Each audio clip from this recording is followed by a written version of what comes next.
नमस्कार, स्वागत है आप सभी का न्यूज वॉच इंडिया पर। मैं हूं आपके साथ मेघना सचदेवा। आज बात सरोकार की करेंगे। आज बात करेंगे मानसिक तनाव की। भागदौड़ भरी जिंदगी में आजकल हर व्यक्ति तनाव से जूझ रहा है। कोई पारिवारिक समस्या को लेकर परेशान है, कोई काम के बोझ से, कोई बेरोजगारी के चलते। इस तनाव को बढ़ावा दे रहा है अकेलापन। इसके चलते लोग आत्महत्या जैसे कदम भी उठा रहे हैं। लेकिन क्या अपनी जिंदगी खत्म करने का ख्याल आना ही आसान बात है? आखिर कैसे मानसिक तनाव को दूर किया जाए और खुलकर समस्याओं पर बात की जाए, इसी पर करेंगे चर्चा। उससे पहले आप ये रिपोर्ट देखिए।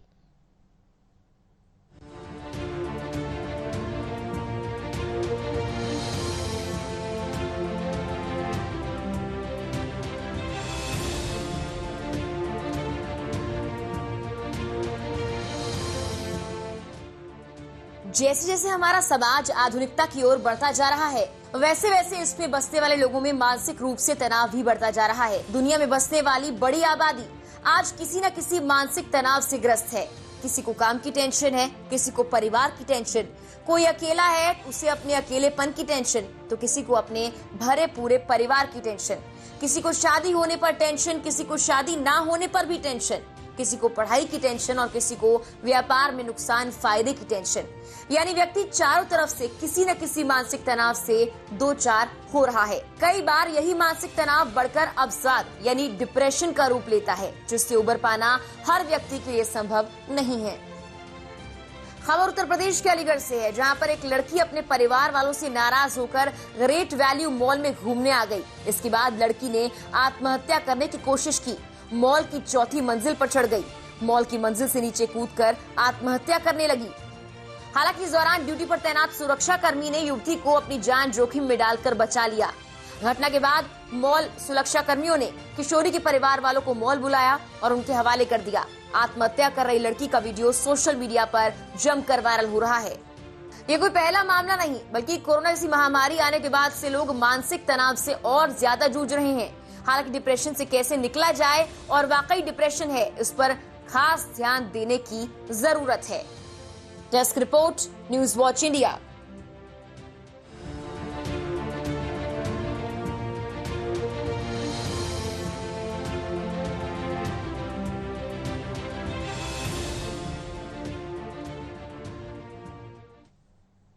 तो आज के जमाने में हजार टेंशन है, किन टेंशन से दूर कैसे हुआ जाए, कैसे हमारा दिमाग सही जगह पर जाएगा, ये एक बहुत बड़ा सवाल है। जब हम सुनते हैं डिप्रेशन और टेंशन, तो हम सिर्फ ये कहकर उसे नकार देते हैं कि सब कुछ ठीक हो जाएगा।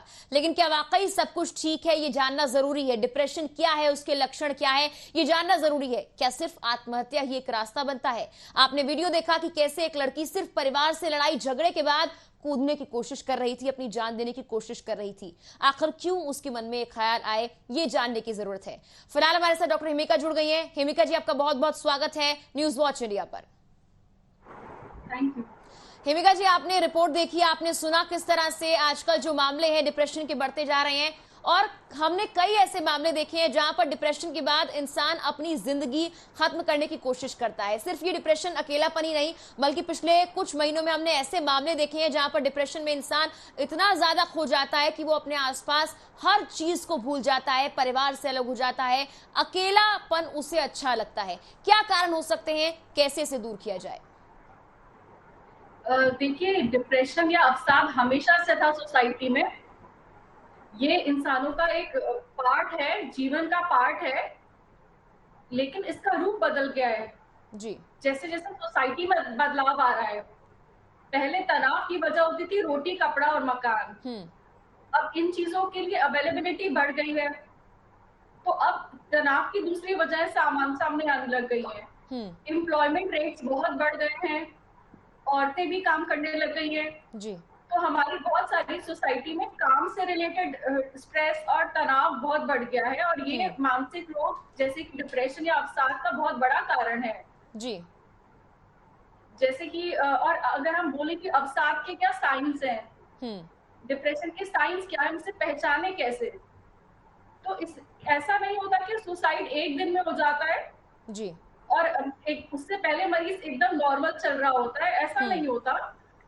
आमतौर पे उससे पहले हमें रेड फ्लैग साइंस मिलते हैं, जैसे कि थोड़ा थोड़ा व्यवहारिक चेंजेस, हो सकता है इंसान हल्का हल्का अपने में रहने लग जाए, विड्रॉन रहने लग जाए, लोगों से जी। बात करना बंद कर दे। हो सकता है चिड़चिड़ा हो जाए, खाना पीना कम कर दे। हम्म। और नींद में डिस्टर्बेंस बहुत आम है। जी। अगर कोई नींद में डिस्टर्बेंस की बात कर रहा है तो उसे हम नकारे ना या उसे आलसी ना लेबल करें हम्म। और उस पर थोड़ा ध्यान दें। जी। और अगर कोई कह रहा है कि मुझे उदासी रहती है, डेफिनेटली अवसाद का साइन होने की बहुत ज्यादा चांसेस हम्म। है। अगर किसी ने कभी मजाक में भी सुसाइड का वर्ड मेंशन किया या उसके बारे में कुछ बोला या मंशा जताई, उसे भी कभी भी लाइटली नहीं लेना चाहिए, हम्म। क्योंकि ये देखा गया है कि बहुत सारे लोग जो सुसाइड कमिट करते हैं, जी। वो पहले हल्का सा आइडिया देते हैं लोगों को, मेंशन करते हैं। हम्म। कोई खुल के नहीं कहता कि मुझे सुसाइड करना है या नहीं करना है, जी। लेकिन बहुत मेजॉरिटी लोग थोड़ा सा अंदाजा देते हैं और अपने हम्म। प्रियजनों को परेशान नहीं करना चाहते, इसलिए पूरी तरह से नहीं बताते या हम्म। बहुत लाइटली बोलते हैं। जी। तो अगर हमें किसी ने क्लियर कट नहीं भी बोला, लेकिन थोड़ा बहुत भी हमें हम्म। अंदाजा है, मरीज की मंशा है, तो हमें उसको सीरियसली लेना चाहिए और तुरंत विशेषज्ञ के पास लेकर जाना चाहिए। हम्म। और उसको अकेला नहीं छोड़ना चाहिए, जैसे जी। हमने अभी भी डिस्कस किया कि अकेलापन बहुत बढ़ गया है सोसाइटी में, जो हम्म। कि पहले नहीं था। पहले बड़ी फैमिलीज होती थी, तो अब छोटी फैमिलीज होने लग गई हम्म। हैं, लोग अकेले रहने लग गए, लोगों के पास घुलने मिलने का टाइम नहीं है। जी। तो अगर अवसाद जैसे लक्षण या रेड फ्लैग साइंस पहले से मिल रहे हैं, हम्म। तो हम ऐसे इंसान को अकेला ना छोड़ें और उसके आसपास वाले जैसे निजी हम्म। लोग हैं, घर वाले हैं, फैमिली मेंबर्स हैं, फ्रेंड्स हैं, उससे उसका कांटेक्ट बढ़ाएं जी।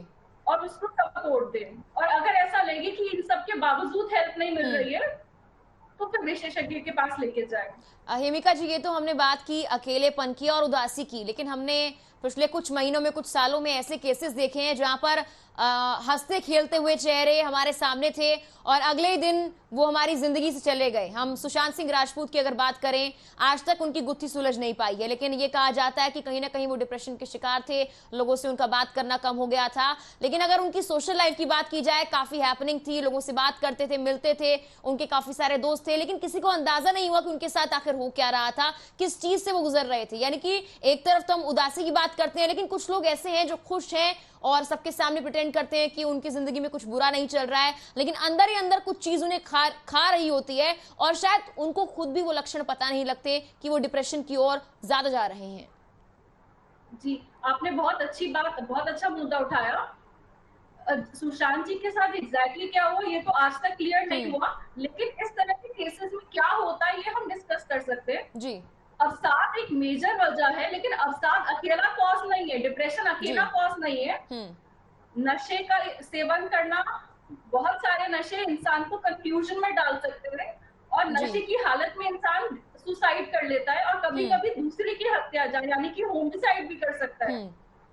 कभी कभी और मानसिक रोग ऐसे होते हैं, जैसे हम साइकोसिस का नाम लेते हैं, तो उसमें इंसान खुद को भ्रम के चलते भी खत्म कर देता है, सुसाइड कर लेता है।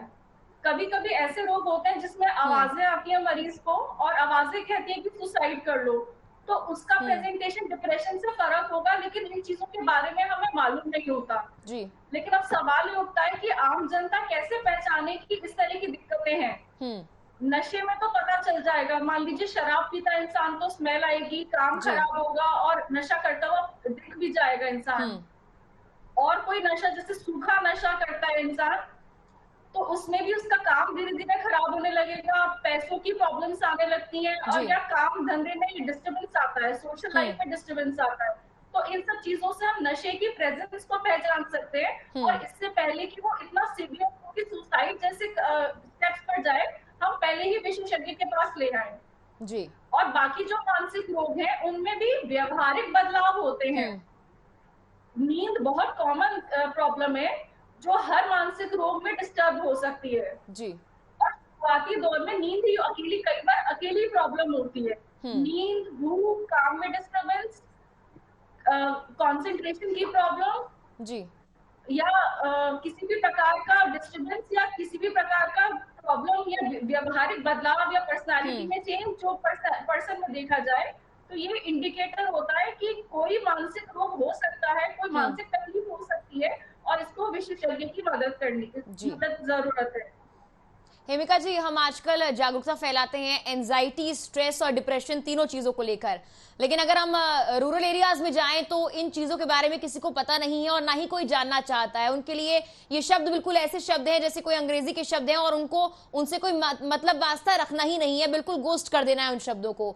वो जानना ही नहीं चाहते कि एंजाइटी, स्ट्रेस और डिप्रेशन क्या होता है, और इसके कारण बहुत से ऐसे लोग होते हैं जो अपनी दिक्कतें, अपनी प्रॉब्लम्स अपने अपनों से शेयर नहीं कर पाते और आखिर में जाकर उनके अंदर पेशेंस की कमी होती है और सुसाइड का रास्ता अपनाते हैं।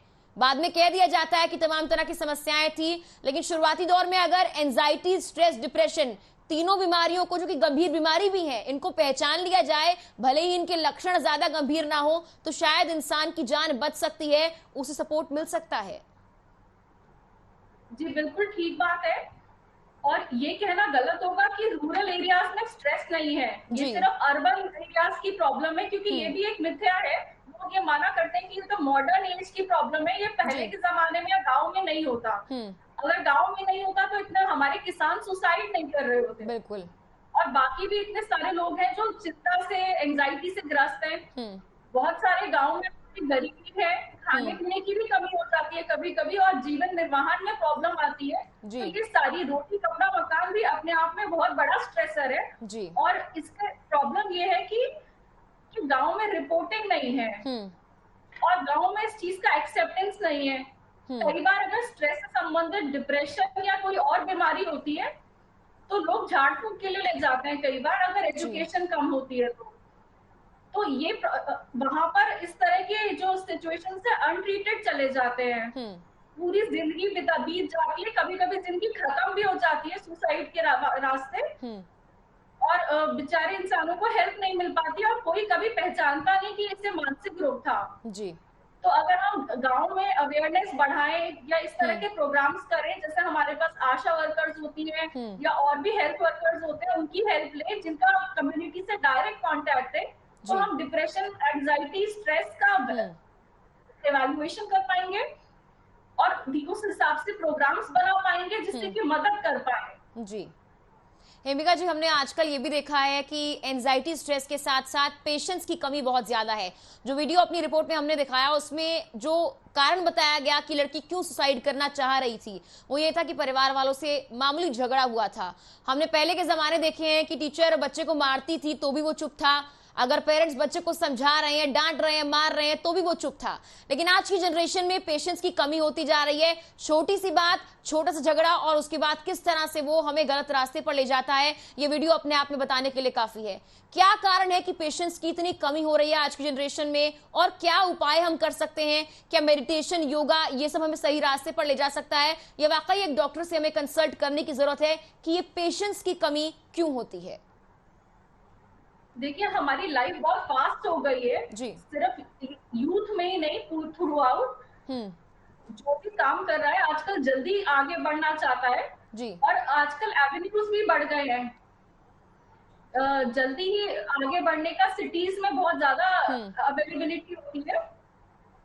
और जी, जैसे कि अभी हमने डिस्कस किया कि इम्पल्स या कह लीजिए पेशेंस बहुत कम हो गई है जी। तो पेशेंस की कमी कई बार लोगों को इस तरह के एक्शंस लेने पर मजबूर कर देती है। पेशेंस, थोड़ी बहुत पेशेंस की कमी तो हम मेडिटेशन, योगा से बिल्कुल डेफिनेटली कवर कर सकते हैं जी। और आजकल थेरेपीज है जैसे कि माइंडफुलनेस और भी एक्सरसाइजेस है जिनसे हम इसमें हेल्प ले सकते हैं। लेकिन अगर हमें इम्पल्स कंट्रोल की प्रॉब्लम लगती है, जैसे कि हमारे अंदर पेशेंस बहुत ज्यादा कम है, उससे हमें प्रॉब्लम आ रही है, हमारा सोसाइटी में इंटीग्रेशन गड़बड़ हो रहा है, हमारी कंप्लेंट्स आ रही हैं, मान लीजिए हमारे झगड़े हो रहे हैं, तब हमें विशेषज्ञ से मिलने की जरूरत है। लेकिन अगर हमें लग रहा है, लोगों को इतना नहीं लग रहा, हमें लग रहा है कि हमारे अंदर पेशेंस की कमी, तो डेफिनेटली हमें योगा करना चाहिए, एक्सरसाइजेस करनी चाहिए, और फिजिकल एक्सरसाइजेस और गुड स्लीप जी, ये दोनों चीजें, खाना, अच्छा खाना, बैलेंस डाइट खाना, सैलेड्स, फ्रूट्स, पानी का सेवन करना, मिल्क और मिल्क प्रोडक्ट्स का सेवन करना, ये सारी चीजें हमें हेल्दी रखती है, मानसिक तौर पे हेल्दी रखती है, और जंक फूड से थोड़ा सा दूर रहना। और साथ में हमें सोशल मीडिया और इन चीजों से भी का भी यूज, गैजेट्स का यूज थोड़ा लिमिटेड करना चाहिए, टाइम लिमिट होनी चाहिए। वर्चुअल वर्ल्ड और फिजिकल वर्ल्ड में एक हमारा डिस्टेंस होना चाहिए। हमें टाइम सीमा तय कर देनी चाहिए कि इतनी देर हम जो है वर्चुअल वर्ल्ड में रहेंगे और इतनी देर हम फिजिकल वर्ल्ड में रहेंगे, इससे ज्यादा हम डिजिटल मीडिया पर नहीं स्पेंड करेंगे।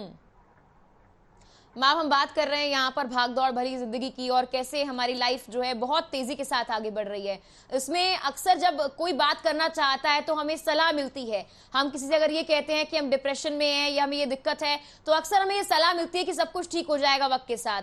लेकिन आज की जनरेशन को और शायद उनके आसपास जो लोग रह रहे हैं उनको ये समझने की जरूरत है कि सलाह से ज्यादा अच्छा काम सपोर्ट करता है। अगर किसी को एंजाइटी है, स्ट्रेस है या समस्याएं वो साझा करना चाहता है तो उसे ये नहीं सुनना कि सब कुछ ठीक हो जाएगा, बल्कि उसे सपोर्ट की जरूरत है। उसे जानना है कि कैसे ठीक हो जाएगा। तो उसके लिए आप क्या कहेंगी? ये भी बिल्कुल सही है। कई बार लोगों को लगता है कि पॉजिटिव एटीट्यूड हर चीज को ओवरकम कर लेगा जी। ये जनरली ट्रू है, लेकिन 100% केसेस में ट्रू नहीं होता जी। मान लीजिए जब हम बोलते हैं कि हाथ में फ्रैक्चर हो गया तो पॉजिटिव एटीट्यूड से तो नहीं जुड़ जाएगा जी। तो अगर अवसाद, डिप्रेशन, स्ट्रेस, एंजाइटी एक लेवल को क्रॉस कर गया है तो दिमाग में केमिकल्स का एक डिस्टर्बेंस हुआ है, तो वो हमारे पॉजिटिव एटीट्यूड से पूरी तरह से ठीक नहीं होगा जी। ऐसे सिलेक्टेड केसेस को जो बी पॉजिटिव कहने से ठीक नहीं पा रहे हैं उनको हमें सपोर्ट देना चाहिए, उनको समझने की कोशिश करनी चाहिए और उनको जबरदस्ती नहीं करनी चाहिए कि पॉजिटिव एटीट्यूड अपनाए। नहीं तो डिप्रेशन से ग्रसित कई रोगियों को ऐसा लगने लगता है, उनकी गिल्ट और बढ़ जाती है और दुख और बढ़ जाता है कि मैं तो पॉजिटिव भी नहीं रह पा रहा। इस चीज में दीपिका पादुकोण जी ने अपने इंटरव्यू में भी बताया था कि जब उनको लोग कहते थे कि बी पॉजिटिव है, चलो चलो सब ठीक हो जाएगा, तो उनको वो और भी ज्यादा बुरा लगता था जी। तो इस तरह से जब लोग बताते हैं, खुल के सामने आते हैं, तो it is very encouraging to other people कि इस तरह से अपनी बातें शेयर करें और बी पॉजिटिव जैसी चीजों को हम सिलेक्टिवली यूज करें। बिल्कुल।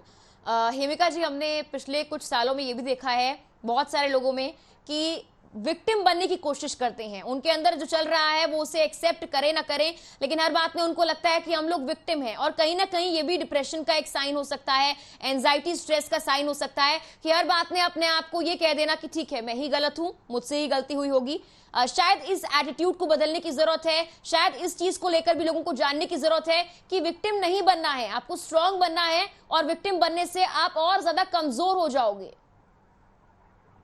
देखिए, विक्टिम डिप्रेशन में गिल्ट एक साइन है जी, उसका एक सिम्टम है जो कितना भी समझाएं वो जाता नहीं है और मरीज को और जितना हम समझाते हैं उतना और बढ़ता जाता है जी। मरीज को लगता है कि मैं तो बातें सुन भी नहीं पा रहा क्योंकि उसका कंसंट्रेशन पूरा हो जाता है।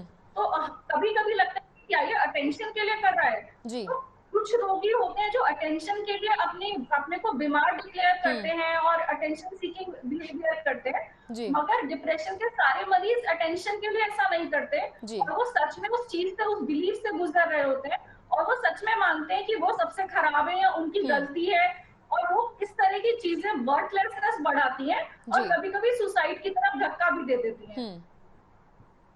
मैम, 21 से 25 या 26 तक की एज होती है जब इंसान की जिंदगी में बहुत सारे बदलाव होते हैं और अगर आंकड़े उठाकर देखे जाएं तो यही लोग सबसे ज्यादा डिप्रेशन के शिकार होते हैं क्योंकि एक ऐसी स्टेज होती है लाइफ की जहां पर जो कुछ इंट्रोवर्ट्स होते हैं वो एक्सट्रोवर्ट्स बन जाते हैं और कुछ एक्सट्रोवर्ट्स जो होते हैं वो इंट्रोवर्ट बन जाते हैं उनकी लाइफ की सिचुएशन के अकॉर्डिंग। और यही सबसे बड़ा कारण होता है कि कहीं ना कहीं जो सबसे ज्यादा बोलने वाला बच्चा था वो 21 से 25 तक की एज में सबसे चुप हो जाता है और कोई इस चीज को पहचान नहीं पाता कि आखिर उसके साथ ऐसा क्या हुआ है। बहुत सारी चीजें होती हैं जो हम लोग समझ नहीं पाते हैं, समझना नहीं चाहते हैं, लेकिन धीरे धीरे हमारा लाइफस्टाइल चेंज होता है और हमारी एज बढ़ने के साथ साथ हम कहीं ना कहीं डिप्रेशन के शिकार भी हो जाते हैं।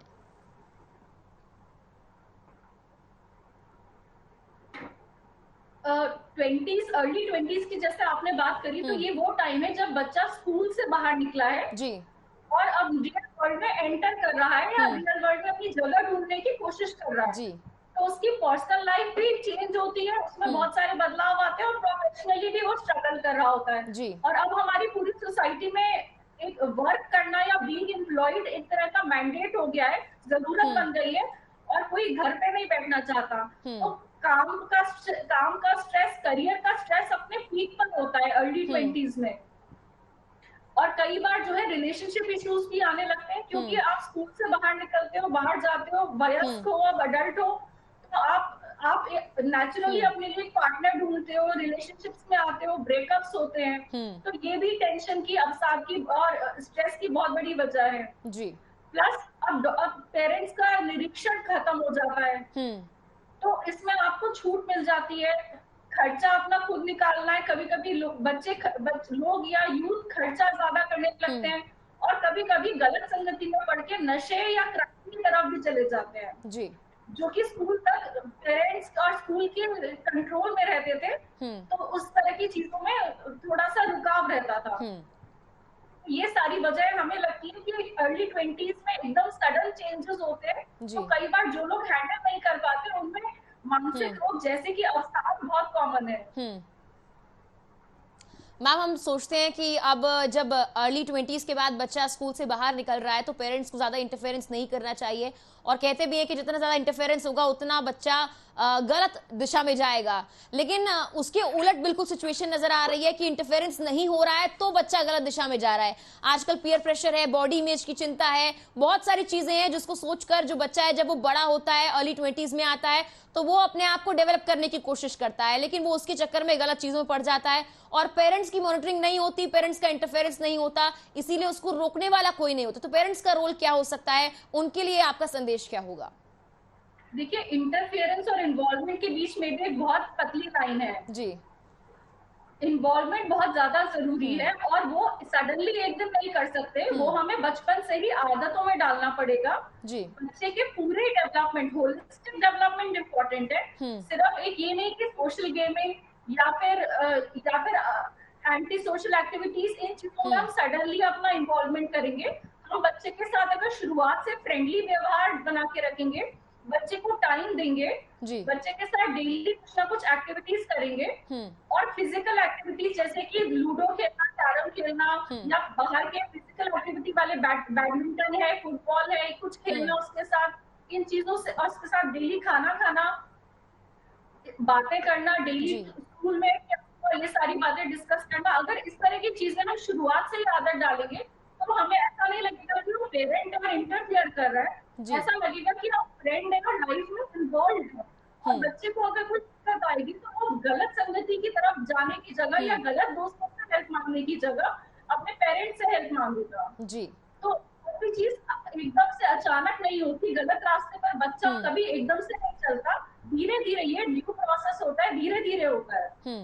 तो हमें शुरुआत से ही चेंजेस और एक हेल्दी लाइफस्टाइल को अपनाना चाहिए। जी मैम, कोरोना के बाद से हमने देखा है कि डिप्रेशन और ज्यादा बढ़ गया है और इसकी एक्सेप्टेंस भी बढ़ गई है, लाइफस्टाइल चेंज हुआ है। जो लोग बाहर काम कर रहे थे, वर्क फ्रॉम होम शुरू हो गया, कुछ के लिए अच्छा हुआ क्योंकि उनको उनका मी टाइम मिला, लेकिन दूसरों के लिए ये अच्छा नहीं हुआ और डिप्रेशन के शिकार और ज्यादा लोग होने लग गए। कहा जा रहा था कि इससे आपको फैमिली टाइम मिलेगा, लेकिन जब भी कुछ चीज ज्यादा होती है, enough of everything is bad ये कहा जाता है, ज्यादा वक्त और आप घर में ज्यादा टाइम रहे, उसका जो है असर हमें देखने को मिला है डिप्रेशन के तौर पर। तो कोरोना से अब कुछ लोग बाहर निकल रहे हैं उस टाइम पीरियड से, वो कैसे निकले? और मुझे लगता है कि बहुत धीरे धीरे हमें उस स्टेज से बाहर निकलना पड़ेगा, क्योंकि एकदम घर में रहना काफी लंबे टाइम के लिए और फिर एकदम वापस से बाहर आ जाना, बहुत डिफरेंस हो जाता है। जी बिल्कुल सही बात है कि आदमी सामाजिक प्राणी है। हम कहते हैं कि man is a social animal. तो अगर उसे लॉकडाउन में या अकेले बहुत टाइम तक रखा जाएगा तो वो नॉर्मल सिचुएशन नहीं है, जो कि किसी भी सोशल एनिमल के लिए ठीक नहीं है। तो अब हम सोसाइटी में दोबारा इंटीग्रेट कर रहे हैं, हमारे रिस्ट्रिक्शंस हटा दिए गए हैं। हालांकि हमें प्रिकॉशंस का पूरा फॉलो करना है, लेकिन फिर भी अब हमारा इंटीग्रेशन या नॉर्मल सोसाइटी में हो गया है, स्कूल्स खुल गए हैं।